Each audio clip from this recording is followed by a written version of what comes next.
Hey guys, welcome to the RAMZPAUL show. It is so good to be here.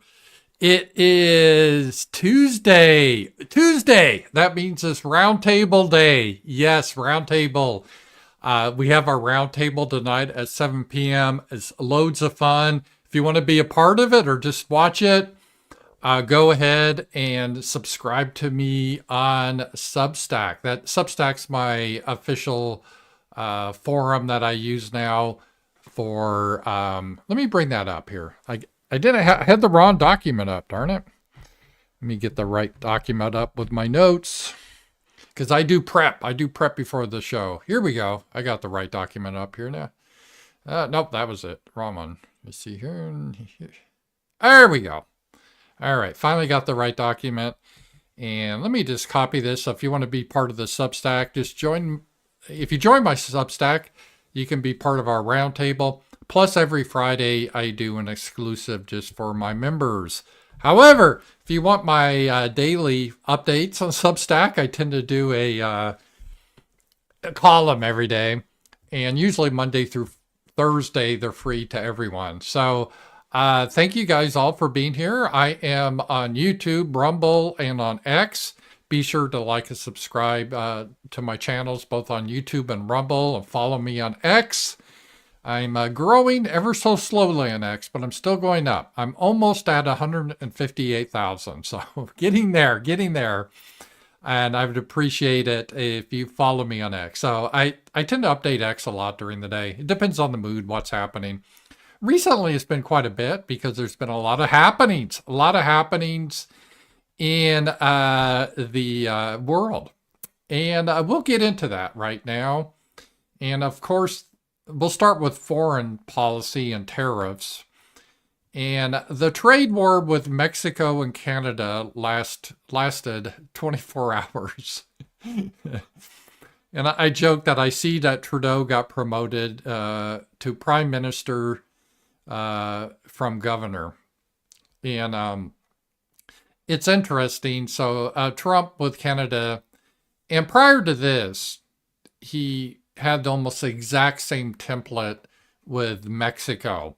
And you could tell it was a template because both Mexico and Canada pledged the 10,000. That's like the magic number. It's like 6 million. 10,000 Trump used. It was the magic number that, unless it's just a huge coincidence, why did Mexico agree to 10,000 troops on the border, and why did Canada? You think one would say 8,000 or 12? No, both said 10,000, and both said they're going to fight fentanyl. So based on this agreement, both Mexico and Canada, the 25% tariff has been paused. And Trump says, and I'm not going to read this all, but they're going to work on get a final economic deal with Canada to make sure the trade is a fair deal. And he plans to do the same with Mexico. So this tariff pause, it's just a pause. It could happen again in 30 days unless Canada and Mexico agree to his terms, which it sounds like they're negotiating now. I wrote about this today on my Substack, and there's a couple of ways to look at this. Did Trump really win, or did he capitulate? Because you could argue either way. Because initially, what he wanted from Canada and Mexico, it kind of varied. It started out with, yeah, we need them to better protect the border against terrorists coming in, at least from Canada's point of view. I was surprised, but most of the people that we apprehended that are on the terrorist watch list, let's say like Islamic terrorists, they have not come through Mexico. They have come through Canada because Canada's had such a weak border with us. And Canada, they had an open door policy. They welcomed terrorists, I guess. And I guess that's changing. But with Mexico is more the illegal immigrants, the big caravans that we saw from Honduras and Venezuela, Soros funded by your tax dollars, by the way. We'll get into that. But so there's a little bit of difference there. And fentanyl, I think most of it has come over the Mexican border, not so much Canada. I could be wrong, but I think it's more Mexico, where the cartels, they put it together, they manufacture it, and then they send it over the border. But I heard it was coming over the border in Canada too. So one of his demands for both of the countries was, hey, we're going to better police our border, but we expect you to do the same. Otherwise, we're going to charge you for it. And that was like his initial, I guess, position. But then he raised his position. Then the next position with both countries was, well, it's not really fair, our agreement that we have with you in trade. There's a trade imbalance. And we have situations, like I mentioned yesterday, where you'd have a car manufacturing plant. I will use a real life example, Ford Motor Company. They they've shut down a plant in the United States and relocate it to Mexico because the wages are lower. They don't have the environmental protections and all that. So they build it in Mexico and then ship it over to the United States. And Trump says, no, we don't want to do that. We want Ford Motor Company to make cars in America. If they don't, they're going to get a tariff. And this was to encourage Ford to have companies here, plants. So you get the blue collar workers again with good jobs. You don't have all the jobs sucked out of America like Ross Perot predicted would happen. And it did happen with NAFTA and free trade in general. Free trade has really enriched a few people, but for the vast middle class, especially the working class, it's devastated them. Yeah, you get trinkets cheaper at Walmart, but you no longer have a good paying job. And people no longer can, there used to be, because not everyone can go to college or should go to college. Now everyone does, and it's meaningless. But back in the day, only the top people went to college. Nothing wrong with that. But the rest of the people, they maybe get a factory job. You work at the factory and work your way up to supervisor or foreman. My grandfather did that. He was an intelligent man. There's nothing wrong with being a blue collar worker, but you'd get a good pay and you could afford a house and a wife and maybe take some vacations, a car or two. You weren't rich, but you had a decent living. Then you had a pension. So when you retired in your 60s, you go fishing. It wasn't a bad life. And free trade took that life away from millions of Americans. And it's devastated communities, especially towns like Flint, Michigan, Rockford, Illinois, where Sasha was from. Around here in Arkansas, Fort Smith used to be the second largest city. It's no longer the second largest city because they lost, was it Whirlpool or someone like that? They used to have a manufacturer here that relocated to China or somewhere else. So Trump wants to end that. That is part of the thing with his trade policies to bring jobs back here. Well, how do you do that? Well, you put a tariff on. Then the third reason Trump brought up, and he speculated that, McKinley and the United States, President McKinley, he raised tariffs to fund the government. We didn't have an income tax. Government was a lot smaller, but our income as a country came from tariffs. And if you're a prosperous country, you can do that because people are sending your product in because you have a big consumer base and they want that market and they're willing to pay the tariff tax. And you could take that tax and put it in our treasury, our revenue. And then it's like, hey, we're getting revenue from foreigners paying the tariff. You American citizens, we don't need money from you, so we're going to get rid of the income tax. And then that further booms the economy, right? Because if you don't have an income tax, then you have a lot more money, and some of that money you're not going to save. You're going to purchase more things. You purchase more things, that grows the economy. That encourages more companies like China, Canada, Mexico to send their product into the United States, which creates even more revenue via tariffs. So that was Trump's, I think, economic policy idea. It was a radical departure from the so-called free trade dogma that we really have had in America since Bill Clinton in the 1990s. Both Democrats and Republicans mainstream have been for this neoliberalism, free trade. It used to be the old school Democrats were opposed to that because they understood it hurt wages, it hurt union jobs. But it became more of like, hey, it's one way to break down national barriers, and nationalism is bad. So if we have this free flow of goods and services, pretty soon we have a free flow of people and we no longer have nations. So the globalists really liked the idea of free trade, made a lot of people very rich, but again, it devastated a lot of Americans. Trump is one of the first politicians since, Clinton, because Clinton with NAFTA, that is questioning all that. Trump is questioning a lot of the things, and it's been pretty amazing. But getting back to this agreement with Mexico and Canada, this hasn't addressed that yet, right? So we'll have to see in 30 days. As I said, this could have all been a big negotiating ploy by Trump. Trump helped to write The Art of the Deal, and what Trump came up with is not revolutionary. It goes back throughout history. When you start to negotiate, you start your negotiations a really hardline, crazy position. Trump wrote about it, just demands something totally crazy. And if they should give in right away, wow, you get something really cool. But it puts like fear in your opponent or the person you're negotiating with. And then they will try to pull you back, but then you end up where you want anyway. Trump's the master of this. He does this all the time.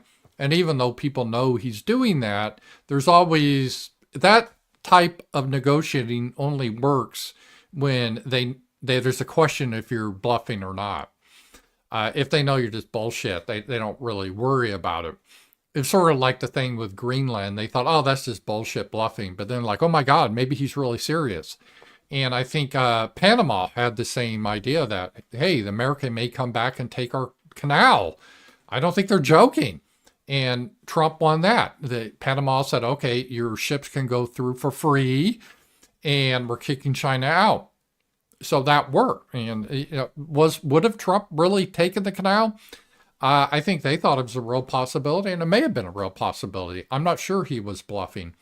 And he uses the same rhetoric with Canada. We're saying, we'll make you a 51st state. And, Trudeau, you could be the governor. A lot of people thought that was just trolling and being silly at first. But then they started to be commentary, even in Canada, like, oh my God, he's serious. And that put panic in a lot of the Canadian leadership, which definitely, when Trump snapped his fingers, they showed up right away. And I have some Canadian friends I've talked to since then, my doctor friend up there, and she said that the Liberals in Canada, that's Trudeau's party, they never gave a shit about the immigration or protecting the borders or any of that sort of stuff at all. They haven't really cared about that. In fact, they would say that's xenophobic and racist to care about that. And here they are. Trudeau and the Liberal Party, they agreed to spend $1 billion to strengthen the borders and everything. So that is the power of negotiation. But the question was, is that it? Is this all that we're getting out of it? Because I'm cynical. I realize I'm cynical. I am cynical, and I don't always want to be. But my fear is that while they promise all this, number one, it's one thing to promise, but then it's the second thing to deliver, right? Are they really going to do it, or they just say they will do it? And then how long will they do it for? And will they enforce the border seriously, or are they going to half-ass the job just to, try to have this as a requirement? In the case of Mexico, I don't think they have the ability to guard the border, the Mexican government, for the simple reason the Mexican government doesn't control northern Mexico. The cartels do. And the soldiers in the Mexican army, they're Mexican. So all of Mexican culture, if you don't know, in Mexico is based on bribes and corruption. It goes way back. That's just the way it is. I know we have a little bit in the United States, but it's not normal. Like if you get pulled over by a policeman in the United States, you get your ticket, you pay your fine. You don't think about bribing the policeman. In fact, you'd probably go to jail if you did that. I'm not saying it never happens, extremely rare. That's the norm in Mexico. That's how the policemen make their money, is bribes. It's just considered norm. The whole society is extremely corrupt. That's how they run. So even if we had these Mexican soldiers at the border, they are almost 100% going to be bribed by the cartels to look the other way, when the shipment of fentanyl comes in. They're not going to, they're not going to risk death by the cartels. They're scared of the cartels. And they think, well, why should I risk death when they can give me some good money just to look the other way? So Mexico can't defend the border. That's a joke. Canada's a little bit different. They're more of our culture. We kind of come from the same stock, British, English, for the most part. I know they have some French in there, but we're very similar to Canada culturally. So they may take it more seriously, but again, will they just drag their feet? Will 6 months from now, when there's some new current thing happening that everyone wants to focus on, whatever it may be, will they just quietly drop the enforcement on the border? So that is my concern. And is that all that Trump wanted? What happened to making sure the jobs come back to the United States? What happened to the idea of getting more revenue and starting to eliminate the income tax? Was that all bullshit, or is he really thinking that? Well, I guess we will see in 30 days. And what happened to taking over Canada as a state? Just to be clear, and I've always been clear, some people get mad at me, I do not want Canada as a state. And it's great Canadian people, but it would make the presidency permanently Democrat. I don't want the mess up there. They made the mess. They need to deal with it. I don't want to take over that mess. So I don't want Canada, but I think Trump said he did. So is he going to back off from that? So we'll have to see if this was a real, does he really want these things, or was it just negotiating ploy? And part of the issue with Trump, once he announced all these tariffs, the stock market started to crash in crypto. And Trump is very sensitive about things like that. So there could be a question, did that help to push Trump to reach an agreement with Canada and Mexico? Because Trump historically has thought, well, if the stock market's doing well, then America's doing well. I don't necessarily agree with that. And I'm okay with paying on the stock market short term, because we got to have some radical changes to our finances in America. It's not going to work anymore. There needs to be radical reform, and that may cause some pain. Is Trump willing to do that short term, or is he worried about his legacy? I don't know. And so this is like, would Trump have the guts in 30 days to say, hey, Canada, Mexico, I told you 30 days, we have to agree to a better trade policy. You refused, tariffs are back on. If he did that, then crypto would dive again and stocks would dive again. Would Trump be willing to do that? I don't know the answer to that question. And that's part of what makes Trump a good negotiator. You really don't know what he will do. If you know exactly what he will do, then, if you know it's just bullshit bluffing, then it doesn't work. But with Trump, you don't know. It could be real. So, anyway, I would call this right now at least a small win. It's a marginal victory, but we'll have to see in 30 days to follow up on that. Because if this is all it is, just a symbolic, and from Mexico's point of view, it's just pure symbolic. They don't have the competency to guard the borders, and they're very corrupt. So that won't work. Canada, maybe. I don't know. Again, it's something. And I do think, we're not going to see the big caravans anymore going through Mexico. Those days are gone. So this is, and I'm not trying to blackpill on Trump. I think he's been amazing, the stuff he's done so far, getting rid of DEI, kicking out a lot of illegals. He solved the border overnight. We don't have a border crisis anymore. Think of all the years. Kamala Harris was the border czar, didn't do shit. Trump solved it in an hour. It's because it wasn't that complicated to solve. It really wasn't. You just say, no, if you come over, we're going to arrest you. It's just that simple. So I'm happy everything Trump's done, and with his USAID, how he's getting rid of that corrupt organization. We'll talk about that. But on this thing, we'll have to see, because he's only gone part way. And maybe that's part of the negotiation point. Maybe maybe he's serious, saying, hey, Canada and Mexico, you got to have a better trade policy. We want these industries back in the United States. That will be more painful for Canada and Mexico to agree to, because Mexico wants to keep the Ford plant there because it provides jobs. Canada wants to have American business there. And so that's going to be a tough sell. And we'll see how serious Trump is about that. So, but in general, everyone was saying it was this great victory. It was good, don't get me wrong, but we'll have to see long term what this will mean in the future here. So, yeah. And just a reminder, if you guys have questions or comments, there's Super Chats on YouTube, Rumble has rants, and there's Power Chats here, and Stream Elements has a tip feature. Love to hear from you and help to support the show. It means a lot to me. All right. So let's see what else is going on. We did have some development here. Let me show you guys this. Since you had this agreement with Mexico,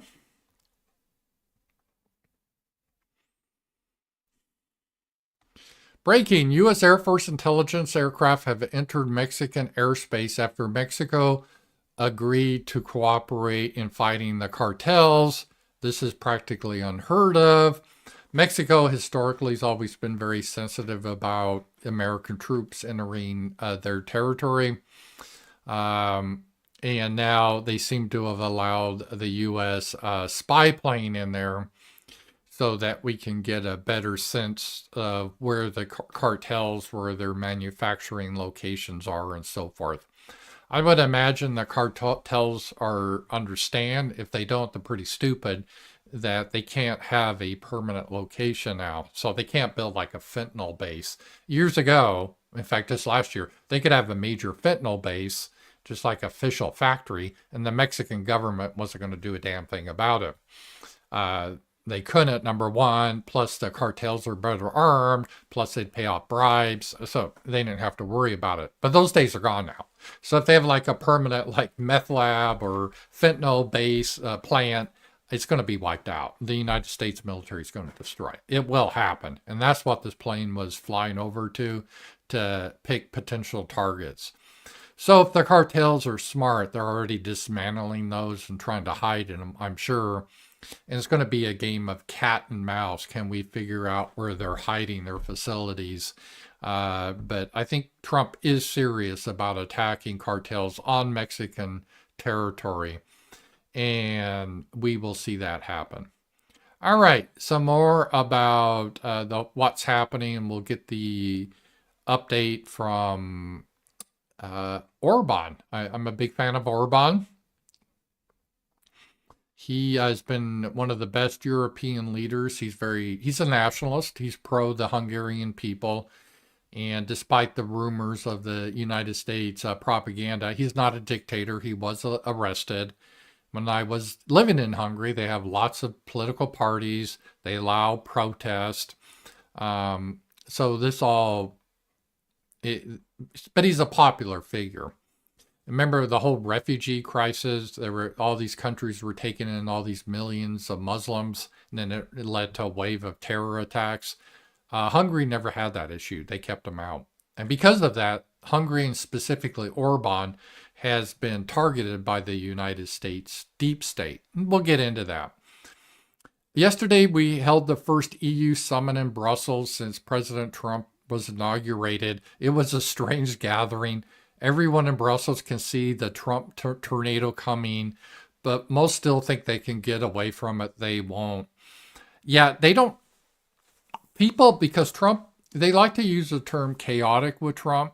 And I don't think it's so much Trump's chaotic. It's just hard to figure where he stands on issues. Because sometimes he bluffs, but sometimes he's serious. That's part of his negotiating style. So you never really know. And like, is he kidding? Or is, does he want to take Greenland? Is he going to send the troops into Greenland to take it like he said he will? Will he put sanctions on Denmark? Will he put sanctions or tariffs on Europe? Or is he just talking bluster? Yeah, we don't know. Does he want us to pay more for NATO because Europeans are behind in their payments? Is this a negotiating tactic? Like, yeah, get paid up on NATO. Otherwise, I'm going to put tariffs on you. Or does he really mean it? And so they don't know. He creates a lot of uncertainty. In 14 days, Donald Trump has already turned the world upside down with a few measures. The gender madness in America is over. We'll see if it comes back, but it does seem to have been discredited.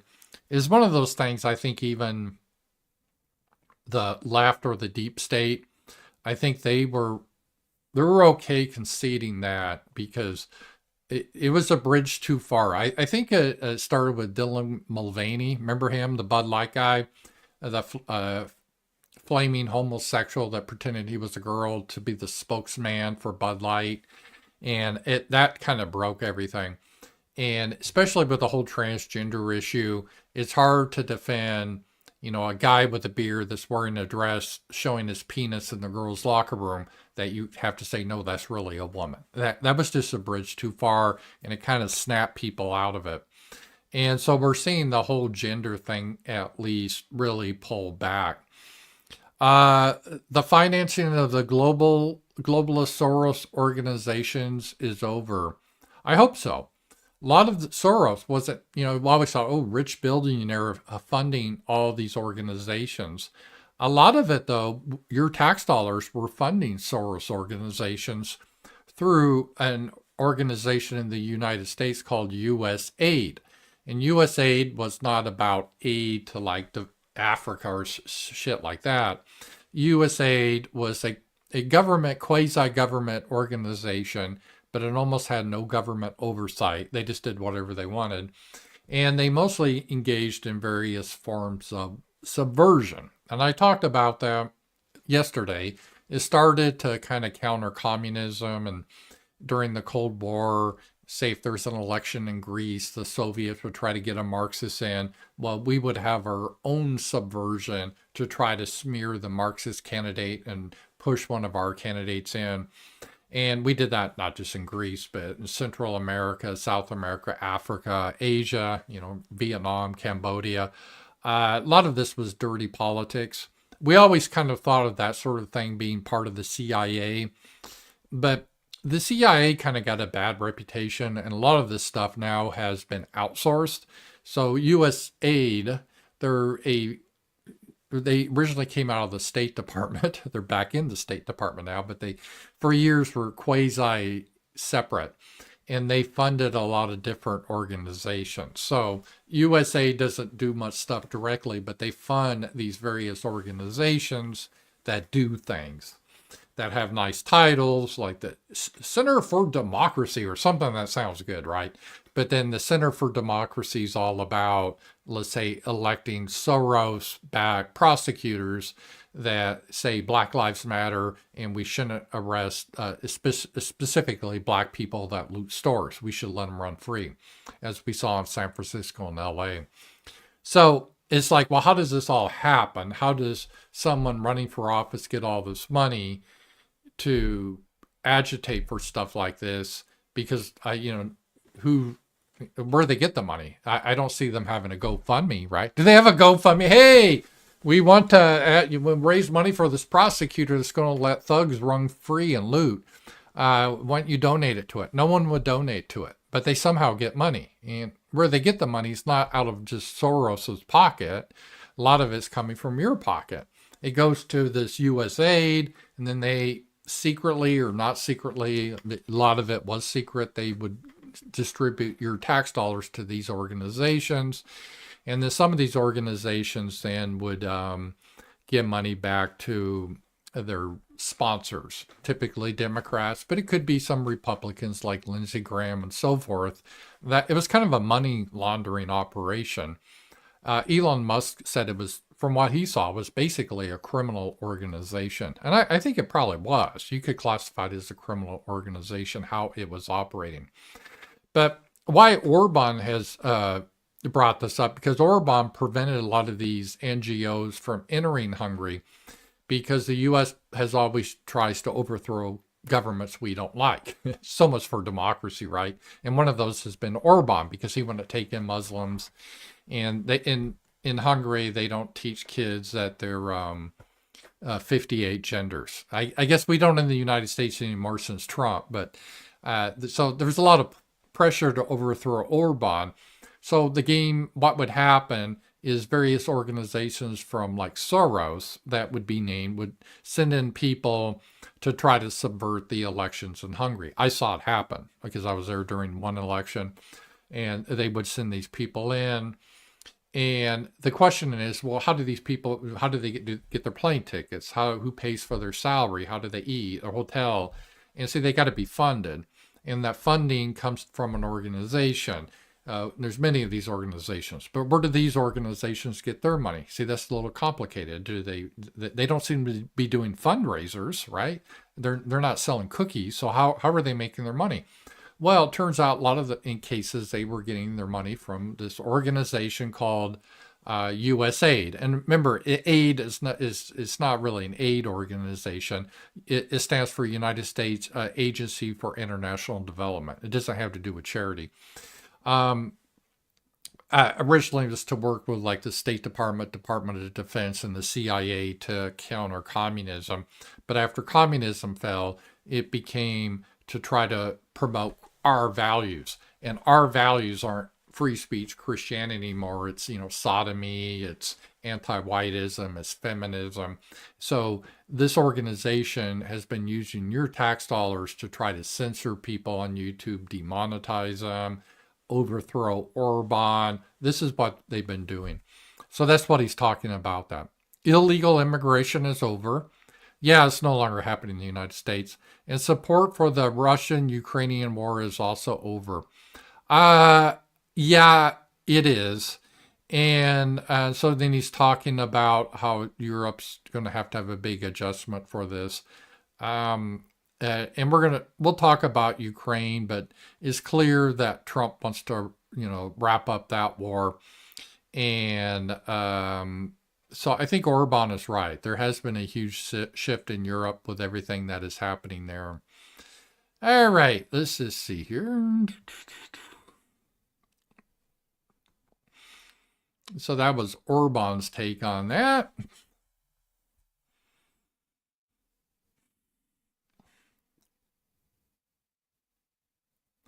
And here, let's take a look at a little bit of this, how Tucker was talking about this, and this has been a big shift. Because you remember Zelensky, when that whole bullshit war started. And by the way, a lot of the reason that war started was because of USAID, because they provided funds to groups that overthrew the elected leader of Ukraine back in 2014. That wasn't organic. Victoria Nuland, neocons, and Bill Kristol, and people like that, they had organizations that their money came from you guys. And then we went in through subversion to overthrow the guy because we didn't like Russia, or certain people didn't like it. And so all of this is kind of tied together. And that's why they're so upset with USAID now being scrutinized. They don't want to be scrutinized, and they don't want to have controls, because this has been a key way to fund the deep state. But here we go about Zelensky. Government, and your government particularly, are supporting this dictator in Ukraine who's oppressing Christians, who is banning people's native language and books in their native language. He's a book burner. And that's totally cool because we hate Putin. That's not totally cool, is it? So would you just let Putin take Ukraine? I would say let's have an election in Ukraine and let the Ukrainian people elect their own leader. Well, they did. And he's right, because Zelensky is no longer elected. There was supposed to be an election, I think last year, and Zelensky canceled the election. And so he's acting like a dictator now. He's not elected. And he's right. At least Russian Orthodox priests, they've been arresting. They've been banning books in the Russian language. And Tucker's idea of having an election, they had that. The eastern provinces voted to leave Ukraine and be part of Russia because the majority of people there are Russian heritage. It's what they want to do. And get rid of the midget dictator who now oppresses them, Zelensky. But to be fair, you could argue in our Civil War in 1860, the people in the South voted to leave. They didn't want to be part of the Union anymore, so why should we force them? So I guess Ukraine would argue, well, look at you guys. You forced people to stay in, even though they didn't want to stay in your country. I would definitely not support a guy who's not elected as a democratic figure, because by definition, he's not. By definition, I don't care who his enemies are, he's not worth calling a beacon of democracy if he doesn't even why not have an election in Ukraine today? Because we've got a war. We had elections in our country during the Second World War, so did you. Like, why not hold him to democratic standards? I've got no problem with saying he should have an election. What about banning a Christian denomination? Yeah, I don't agree with any of those things. Well, how could we ever support that? Because ultimately, We're paying for that. Because ultimately, we have to make a calculation about whether we're happy with Russia invading what is a sovereign European democratic country. It was not a sovereign country. It was controlled by the United States. We installed their government in a coup in 2014. Right. It's not sovereign. I mean, they've been our puppet, and we put our puppet in, again, through various organizations. Victoria Nuland was the prime mover behind it, but she was just the face. There was other people behind it. And I'm sure the CIA was someone involved and so forth. But a lot of the funding, again came from USA. That's USAID. That's where a lot of the dark money went, where we set up these crowds and we try to overthrow governments we don't like. And then that started to spiral everything out of control. And, we have 1 million people dead because of USAID. They're a puppet of the United States and Great Britain. But they're not sovereign. Do you think they're a democracy? Well, their leader's not elected, so by definition, they're not a democracy.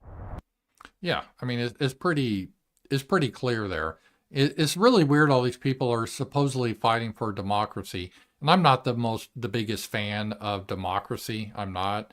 But this idea that somehow Ukraine is a beacon of democracy is funny. You know what is interesting, though, and a lot of people have noticed it. After January 20th and recently when Trump started to pause all this funding, all these pro-Ukrainian war people that were so vocal, they just all seemed to have disappeared. And this is another dirty tactic that the United States government or the shadow government has used for a long time, is they take your tax money and they pay people to post certain narratives on Twitter, Facebook, even places like 4chan or Reddit, because they want to influence public opinion. So they pay people. So a lot of these people that were, anti-Russia, pro-Ukraine, I'm not saying they were all fake, but a good portion of them were probably fake. They were just paid by agencies indirectly, your tax dollars. They may not even known they were being paid by your tax dollars. They were being paid by some they thought nonprofit organization. They didn't understand or care how that nonprofit got their money, but that nonprofit in many cases would get their money from USAID, and the USAID would get their money from the Treasury, meaning your taxes. That's how the scam worked. So I've seen a noticeable drop in that, and I think a lot of this was just pretty faked on this.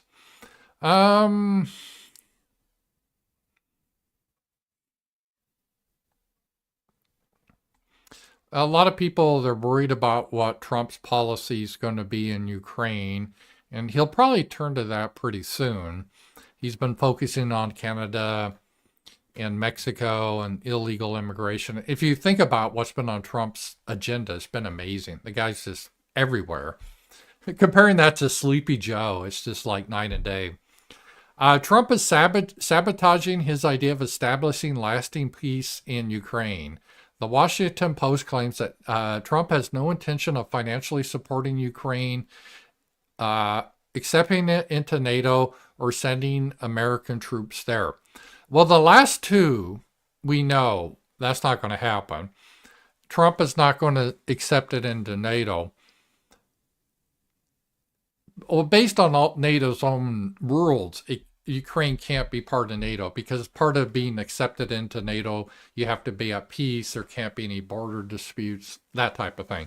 So that's not going to happen anyway. And Russia would never agree to, at all, ever agree to a peace deal with Ukraine becoming part of NATO. Remember, that was one of their justifications for invading Ukraine. There was many, but one of the justifications was, well, NATO's trying to get Ukraine, and again, the West is encroaching upon us. They promised they wouldn't expand NATO. They gave us that promise. The West has lied, and they're trying to get Ukraine part of NATO. And everyone's like, oh, no, that's just Putin's paranoia. We never wanted that. And it looks like now, obviously, Ukraine would love to be part of NATO, because if Ukraine was part of NATO, that would drag us into their war. So they think, because NATO has an agreement. If one country is attacked, we all have to agree to attack in defense of them. The United States, though, we don't really honor agreements. So it's not like we're forced to, because, yeah, we promised we would, but yeah, fuck that. We're not going to do that. But that's the idea. They want to drag us into this war. And Trump has already said no. Ukraine's not going to be part of NATO. I mean, anytime soon, anyway. Or sending American troops there. And Trump's been adamant not to do that. Trump doesn't want to end up in a situation like Johnson ended up after Kennedy. After Kennedy was assassinated, and then the Vietnam War. That just pretty much brought down the presidency. It became a quagmire, and we don't want the mood. Trump doesn't have the mood, and he doesn't want to be an LBJ, and he doesn't want Ukraine to be our new Vietnam. The public doesn't want it. It's not going to happen. We're not going to have troops in Ukraine. That's just not going to happen. And so that's not happening. Speaking about monitoring compliance with a ceasefire and ensuring the security of Ukraine, according to the U.S. president, will fall entirely on the soldiers of Europe.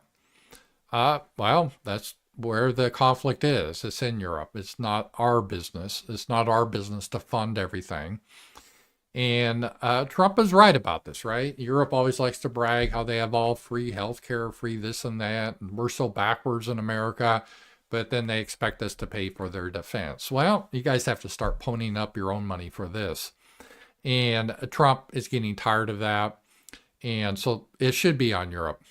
The publication recalls that Trump is going to impose tariffs on Europe and at the same time hold it responsible for the full support of Ukraine.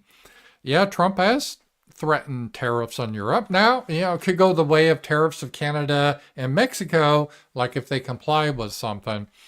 But Trump definitely wants Europe to shoulder more of the responsibility for whatever happens in Ukraine. And the important thing to understand with Ukraine in negotiations, you have to negotiate based on your strength or weakness. And currently the West is not in a strong position in Ukraine. Mostly because Ukraine's losing, Russia's advancing. And despite the propaganda is even starting to crack. Even Ukrainians are saying maybe they could last another year or so. They're not getting the men. They're running out of men. Is starting to break. I mean, it's been a very bloody war, and it's not the big arrow fast war, but Russia is advancing. So part of the issue when you're negotiating with someone. So if Trump is negotiating with Putin, you have to look at it, what's in it for Russia. Because Russia could say, well, we don't have to accept an agreement. We know you're not going to go to war with us over it. And they would be right. So why shouldn't we continue this war and get what we want? We don't have to give in to any demands. Now, there are some points, because Russia, they are losing a lot of men. It is expensive. I think Russia would like some sanctions to be eased up a little bit. So Trump does have some negotiating items he can work with on Russia, but there's not that many because we've already sanctioned Russia every which way. So what else are we going to do? We'll put a tariff on Russia. Well, we can't. We already boycott their products. So there's only so many limited tools that Trump can do. But at the same time, Putin, despite the propaganda, he's not really a hawk. I think he would be willing to get some sort of negotiated settlement. And we'll have to see what comes out of this. But that's going to be a tough negotiation. And they will probably have to replace Zelensky for that to work. Let's see here. More on... Yeah, this was kind of interesting. I don't know if you guys saw this with Trump about Ukraine And it's interesting how Trump just looks at things from a different angle. So let's take a look at this here. And thank you guys for being here. If you have questions, there's Super Chats, Power Chats is the link below, and rants and stream elements. Be sure to like and subscribe. We're both on YouTube, Rumble, and on X. Here we go. Go in terms, we're telling Ukraine they have very valuable rare earth. We want what we put up to go in terms of a guarantee. We want a guarantee. We're handing them money hand over fist. We're giving them equipment. European is not keeping up with us. They should equalize. And look, we have an ocean in between. They don't. It's more important for them than it is for us. But they're way below us in terms of money. And they should be paying at least equal. They should really be paying much more than us. But let's say equal to us. And they're billions and billions of dollars below. So we're looking to do a deal with Ukraine where they're going to secure what we're giving them with their rare earth and other things. This is actually a key thing, what he's saying here. So let's kind of analyze this, because I think this is important, some of the part. So let's watch this again, and I'll pause it. We're telling Ukraine they have very valuable rare earth. We want what we put up to go in terms of a guarantee. Yeah, we want collateral. This is something that is done, obviously, in the private sector in the United States. If you get a loan, the bank wants collateral. So if you don't pay your loan, they can take your collateral. That's how it works. And we've always been played for suckers, Trump thinks, by these countries where we give loans to countries. And I put loans in quotes because these countries, they're deadbeats. They never pay back their loans, right? Anytime we give a loan to the country, they do never pay it back. It's just, you're not getting it back. It's like you give a loan to some bum in your family that never pays it back. And that's the same way. And Trump said, well, we're not going to do that anymore. If Ukraine wants us to loan the money, then we want some collateral. So when they cease to pay it back, yeah, we'll take the rare earth minerals. Seems fair to me. That is reasonable. And, but see, this is a little deeper what Trump is doing. I think Trump understands the calculus of the equation. And I think the end goal is Trump wants to wash his hands of this whole mess. Because his position is we would have never had the mess if my victory was, if I wasn't cheated in 2020, if I continued to be president, we would have never had this war. And by the way, Putin said that's true. He said that was true. So there wouldn't have been a war. And now Trump is really pissed, and he should be, because just the other day, Zelensky, hey, you guys sent me $170 billion. Well, we're missing $100 billion. We don't know what happened to it. That's got to piss Trump, right? That's just, wait a minute. What the hell's going on? We lost $100 billion. This is a very corrupt part of the world. I think Trump wants, like what we did with USAID. He had Elon Musk and his tech bros. What the fuck are these people doing in USAID exactly? Let's take a little audit. And they started to freak out because they don't want to see how they've been spending their money.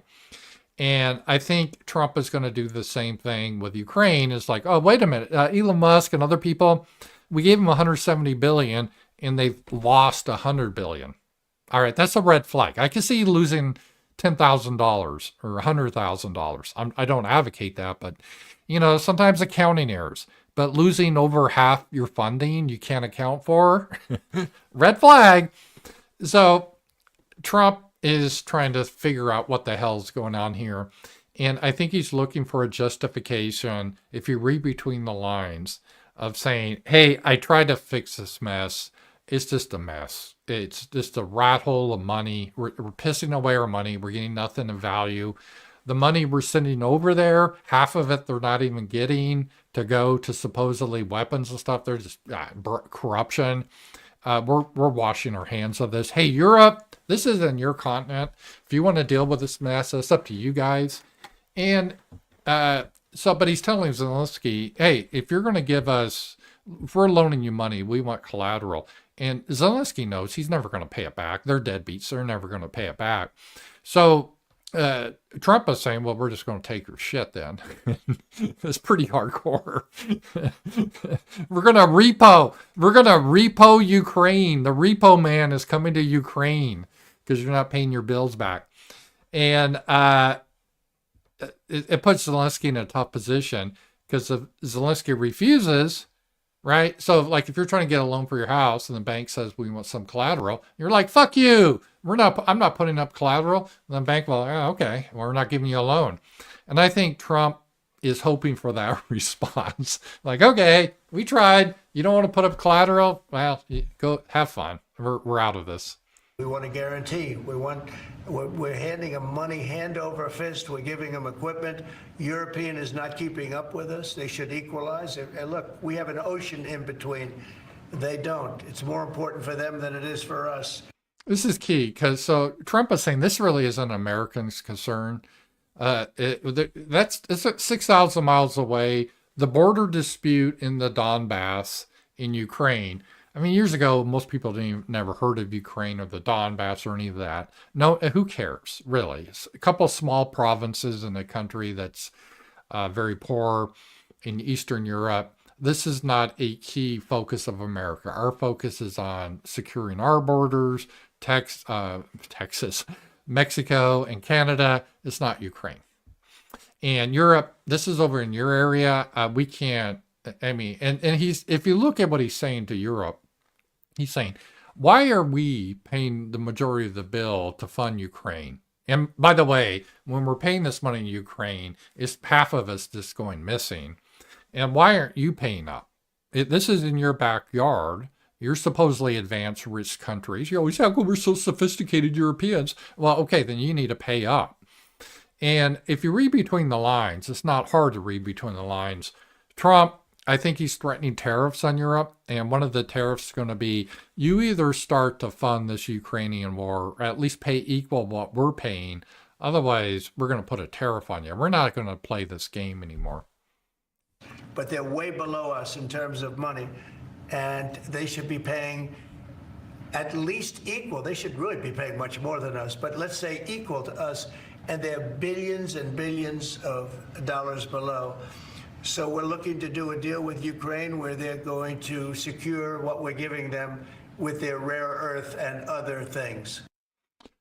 I think this is a way for Trump for us to get out of the bit. Because how do you get out of some bullshit? Because you get the sunk cost fallacy. We spent so many billions and billions and billions of dollars on this losing effort. It's kind of like the Vietnam War, except our troops aren't over there, but same thing. It's like, oh, well, we can't get out now because we've already put so much money into it. Well, that's the sunk cost fallacy. If it's not going to go anywhere, you just got to cut your losses. Say, okay, we screwed up. Not Trump, but Biden screwed up. They didn't know what the hell they're doing. We just got to cut the losses now. But there's a little bit of politics here, how you do face saving. It's kind of complicated because then you got to negotiate with Putin. What do you want to get from Putin in return? And there's Zelensky. And so you need a face saving way to say, hey, we tried, but they wouldn't even put up collateral. In Europe, they don't, they act like we love Ukraine. And they're waving the Ukrainian flag, but hey, well, put your money where your mouth is. Bitch, put your money where your mouth is. If you're not going to pay up money, we're not going to do it either. So I do think that is a good thing, and we will see some progress there. So, hey, got a super chat. Thank you so much.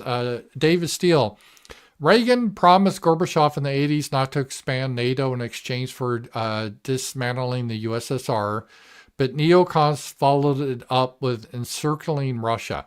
Yeah, that is 100% true. And we did give a promise to Russia. We want to expand NATO. Because the whole purpose of NATO was to counter the Warsaw Pact, right? It was in opposition to Russia. Russia, Soviet Union no longer existed. There was really no longer a need for NATO. But a lot of people had cushy, easy jobs that paid good money, and any organization doesn't want to eliminate itself. So it continued. Oh, we're going to restructure to fight against, I don't know, terrorism or whatever.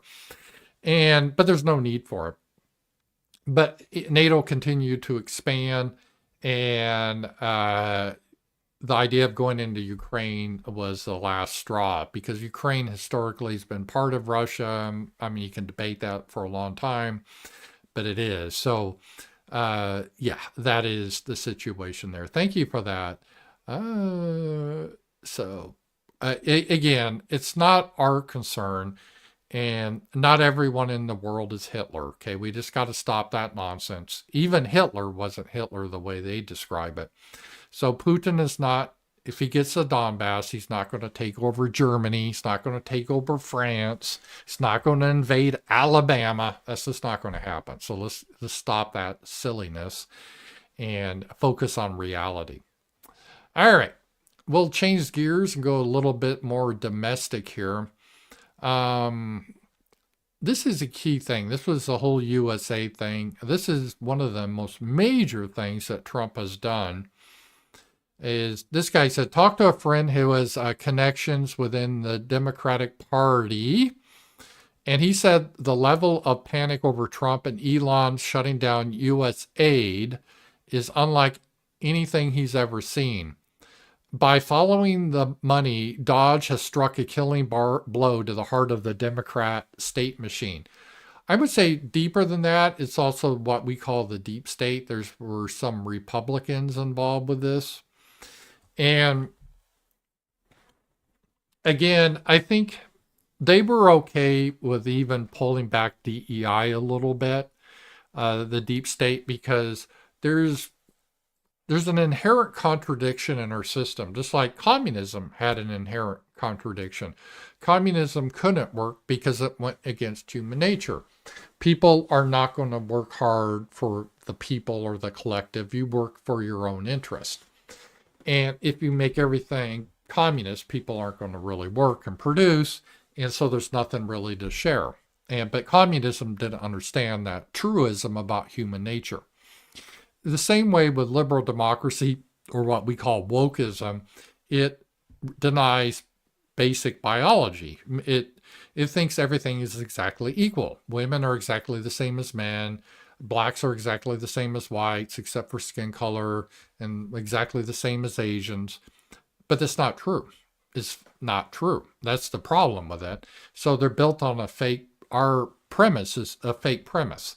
And if you clear out whites, like they've been trying to do with DEI, things no longer run properly, as we've seen with like the accident in the helicopter and to the commercial plane. Things start to fall out of the sky.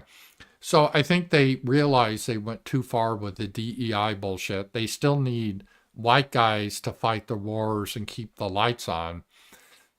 So it was this weird contradiction they're trying to navigate.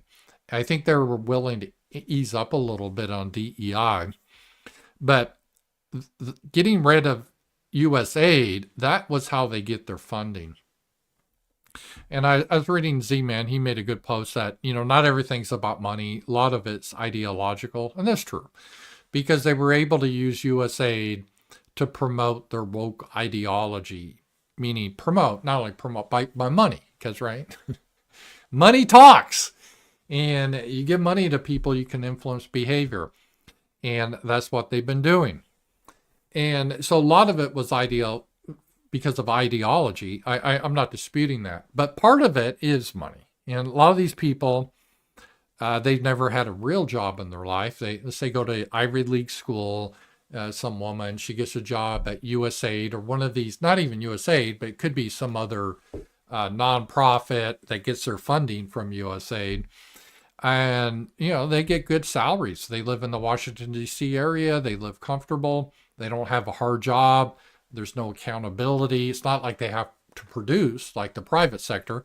The private sector, you got to make a profit, otherwise you're replaced. But in this organization, you don't. There's no accountability. So they had it kind of nice. And to have this taken away threatens everything with them, because they just can't fundraise. Like I joke, but there's no way. Like, you think Soros can start a GoFundMe? Hey, we want to promote this district attorney that allows thugs to run free in your city. No one's going to give to it. they have unpopular positions. Oh, we want to have money to get guys in dresses, teach you little children about anal sex with each other. Yeah, see, that's not popular. People aren't going to spend money on that. So they need to get it directly from the Treasury. And so that's why they're freaking out. And without money to USAID, these organizations potentially will not get the money, which means these people that make their livelihoods off this bullshit will have to get a real job. And they don't want that. They like this job. It's easy. They make good money at it. Plus, it conforms with their ideology. White people bad. We need to promote things to break the family. And so this is a huge process. And just so you understand, USAID, in a sense, is the official functions of USAID haven't gone away. They just been taken as part of the State Department, which before in the 60s, that's where it was anyway. You have the State Department, CIA, Department of Defense. This is actually a State Department function, how you deal with foreign organizations. And USAID shouldn't have been used anyway to try to censor domestic speech or to promote radical woke attorneys, district attorneys, but that's what it was been used for. So this is a huge thing to them to keep their power. And I think if Trump can take out this, it's going to be huge, because then they won't have the money to pay, for people to go on to Twitter, because a lot of these people, they don't really believe the shit. They're being paid to say this.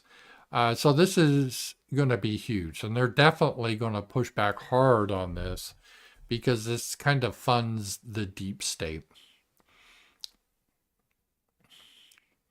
And some of the stuff they spent money on, this will give you the idea, because they kept this all hidden. And some of the stuff we don't know because it's been off the books. It's like they spend like 1.2 billion on undisclosed entities. That should be illegal, red flag. But for example, here's some of the money the USAID spent money on. We spent $500,000 to expand atheism in Nepal. I don't think we need to spend our tax dollars to try to make more atheists in Nepal. I don't really care about that. $50,000 to do a transgender opera in Colombia. So why are we involved in paying for operas of any kind in Colombia? They can pay for their own operas. And why are we doing it for men that pretend to be women? $47,000 to do an LGBTQ trans comic book in Peru. Well, why can't the Peruvian people create their own comic book? Why are we taxpayers funding this? Because we're trying to push an agenda in these countries. That's why. And again, the USAID initially was to try to promote democracy, to counter communism, the Soviet Union. Now it's used to promote stuff like this. And whether you agree with that stuff or not, there's no way that your tax dollars should be used to fund this type of stuff. And so it's going to be pretty significant, I would say, if we can get rid of USAID. All right, let me just take a look at everything here real quick. Thank you guys all for being here. I do appreciate this. And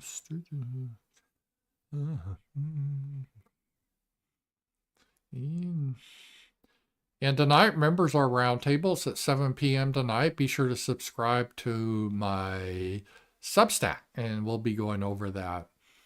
All right, we'll go over some beautiful thing from Donald Trump. Another beautiful post from Donald Trump. Let me see if I can bring this up. This had to do with California. And beautiful water. Photo of beautiful water flow that just opened in California. And remember, today 1.6 billion gallons. And in 3 days, it'll be 5.2 billion gallons of clean, fresh water.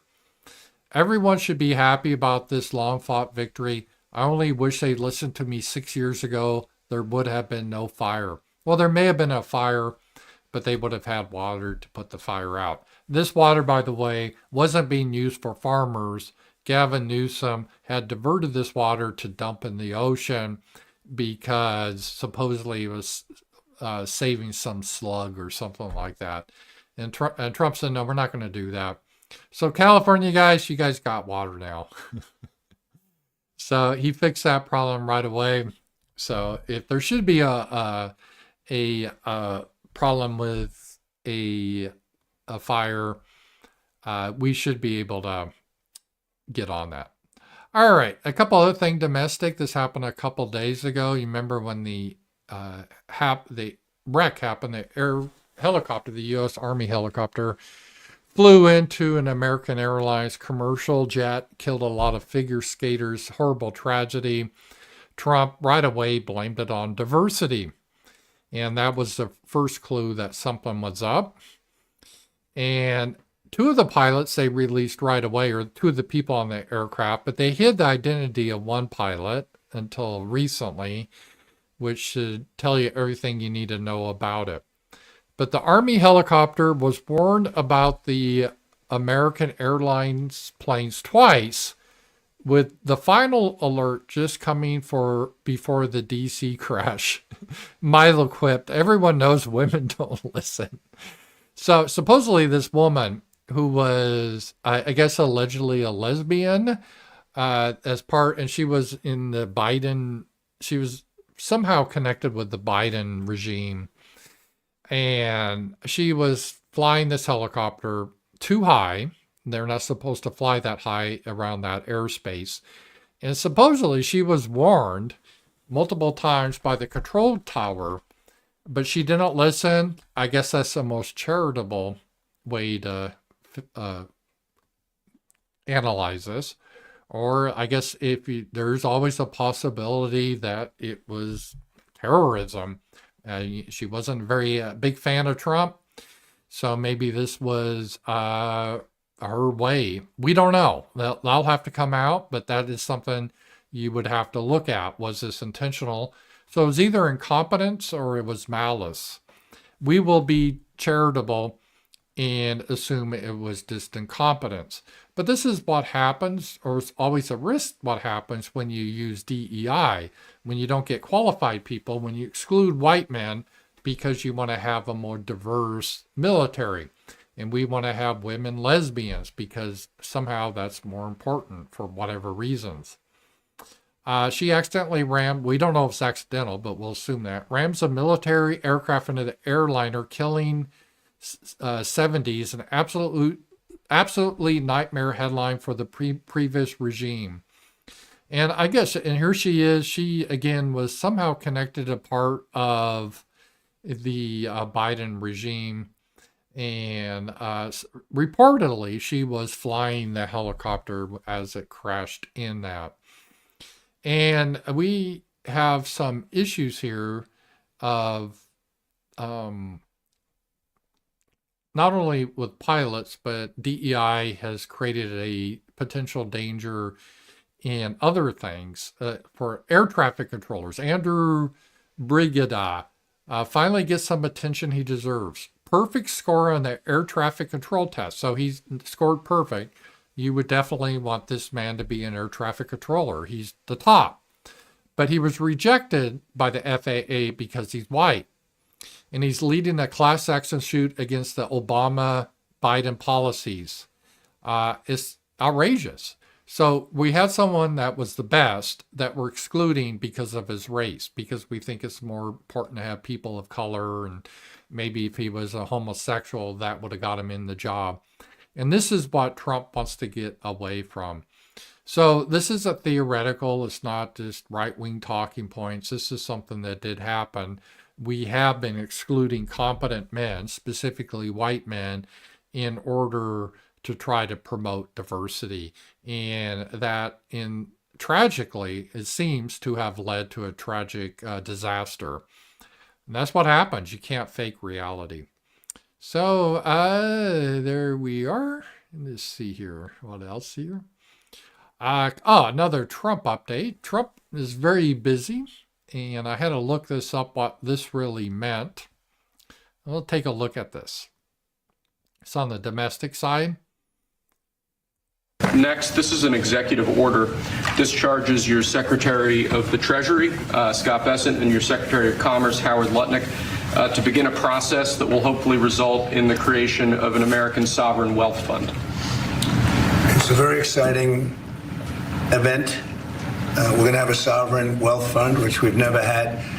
We have a lot of things that create wealth, and you're seeing that over the last 2 weeks. I think we've created more wealth. Other people have created de-wealth, the people, my predecessors. We're creating a lot of wealth. Scott, maybe you'd like to say something about it, and I'd ask also Howard to say something about it. Yes, sir. This is very exciting. We're going to stand this thing up within the next 12 months. We're going to monetize the asset side of the U.S. balance sheet for the American people. We're going to put the assets to work, and I think it's going to be very exciting. We're going to study best practices that's done around the world. It'll be a combination of liquid assets, assets that we have in this country as we work to bring them out for the American people. Yeah, and it goes on a long time, but let me explain. This is a sovereign wealth fund. The federal government really doesn't have one right now.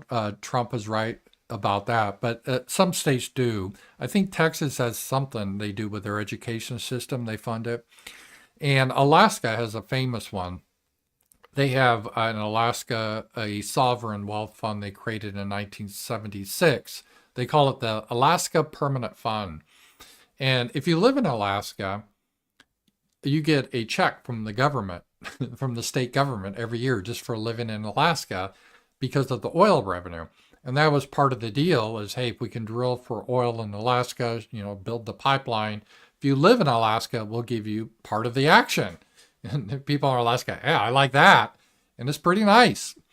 And that's an example of a sovereign wealth fund. So the idea Trump has is we have assets, let's say crypto and other assets too, that we can use, the government can use as part of this fund.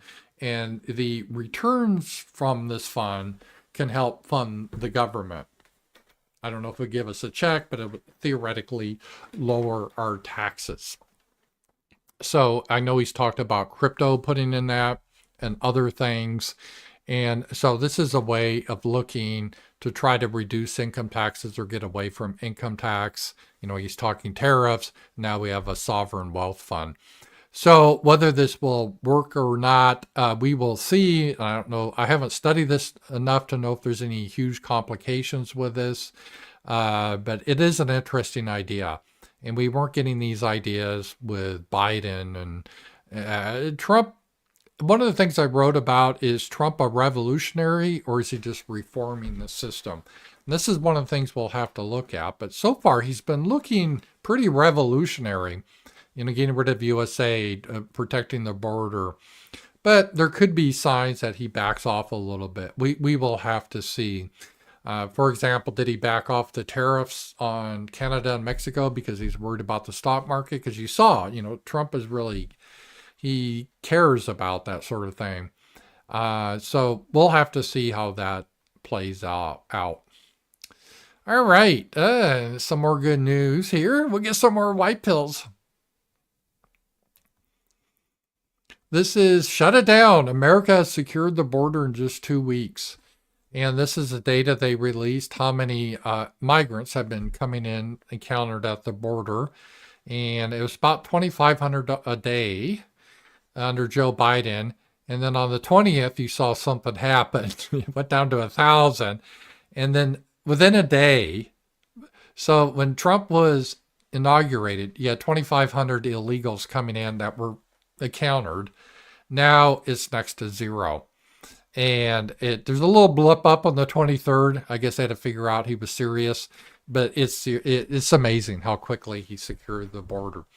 So the border is secured. Illegals are no longer coming in this nation by any degree. I mean, maybe one or two can sneak in, but the mass flow of illegals coming in is over.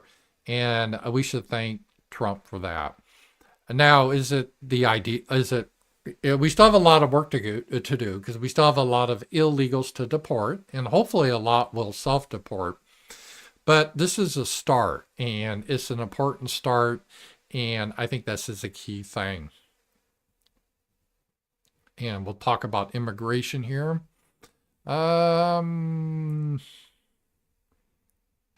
This is another policy that he signed. All these Venezuelans, there was like 350,000 Venezuelan migrants that were here supposedly. Oh, we want asylum from Venezuela. And as Elon Musk says, supposedly a lot of these people that are here for political asylum, because, oh, I'm scared of my home country. 80% go back and visit their home country on vacation. So exactly how scared are they? But anyway, these 350,000, they probably hope to be here permanently. They're like, no, we're not going to extend your protection. You need to go back to Venezuela. So again, this is a huge win. And remember that Venezuelans, they were the ones that ran that gang that was terrorizing people in Aurora, Colorado. So these are people we really don't need in our country. We don't need that type in our country. And so they're being deported. Hey, I got a power chat from Damien. Damien, thank you so much. Did you see El Salvador has offered to take some of our criminals for a small fee? I did not see that, but that would be creative. As Trump said, what do we do with illegal aliens that commit serious crimes? They shouldn't just get a free ticket back to their homeland. I mean, like if I was to murder, rape people in Hungary, should my punishment be to be sent, free plane ticket back to Hungary? No, I mean, I should have to pay a serious penalty in Hungary. And so Trump has talked about, but do we want to pay for them in our prisons? So he talked about putting them to Guantanamo Bay, where we used to put terrorists. We have 30,000 beds there. We can just send them down to Cuba. It's nice and hot down there. They like that climate. They're used to it. They can go there. And I'm not against outsourcing some of these people to some other countries like El Salvador. That would be fine. I mean, because most of these people they're Hispanic. They speak Spanish. A lot of them don't speak English. So it makes sense to send them back down there and go to prison down there. I am fine 100% with that. So that is good news there. So thank you for that. I did not know that, but I wouldn't reject that. I wouldn't reject that.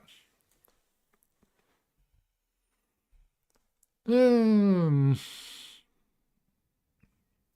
of the things that it doesn't really make a lot of sense, and we've seen this a little bit in LA, and LA didn't do anything about this, but these Mexicans, they shut down a highway in LA to protest illegal Hispanics from being deported here.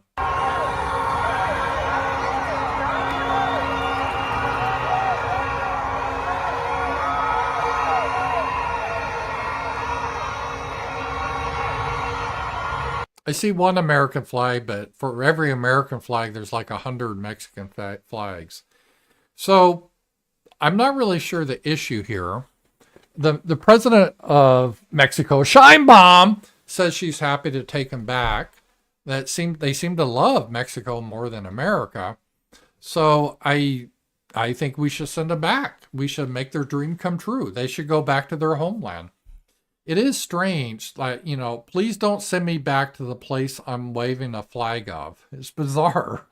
It's like their loyalty is to another country, but the idea they should be sent back to that country horrifies them. It doesn't really add up. I would do a rate. Well, first of all, they're breaking the law. I think shutting down a highway should be considered a terrorist act, and you should face severe penalties for that. So most of those people shouldn't be deported back to Mexico. They should go to Guantanamo Bay, and they can be in a prison cell. And that would end that right away. But LA, they didn't do anything to protect the order on their streets. And again, illegals here protesting. Oh, let me see where this is here. Bring this up. Yeah, this is in. So breaking, LAPD was given an order to stand down and let the illegals go wild. Yeah, if the mayor of LA won't do the job to protect her citizens, it's the duty of Donald Trump to do so. We saw that because Gavin Newsom wouldn't protect the people of LA with water. You saw the terrible fires because of his horrible policies. Had nothing to do with climate change. It was his policies. And we have a duty of the government to protect the citizens. You're free to protest peacefully. You cannot take over cities. And people that do this, we need to send in the U.S. Marshals or the troops and arrest these people and send them back. That's what needs to happen. And they can protest in Mexico, or they can protest peacefully here, but they can't do illegal activity. So that is what is happening there too. So let's see here. All right, let me just make sure I'm caught up. And yeah, guys, thank you so much for being here with me today. It's been fun. I'll probably wrap up now. And again, I will be doing this tomorrow at the same time, 11 a.m. I'm going back to, a lot of people like the Daily Show, and I like them too. So I'm back to every day doing a show at 11 a.m. Central, except for Friday. Friday is 8 p.m. I will do my RAMZPAUL show. But other than that, it'd be every day. And a reminder, follow me on Substack. And if you subscribe to me, you'll get the link and you can be part of my roundtable. Or even if you don't want to join the roundtable, you can definitely watch it. And I do subscriber-only content on Friday. So help support me, and I do appreciate that. Let's just end up with... this is kind of fun. I always end with a dog video. This was pretty cute. Dogs are fun to play with.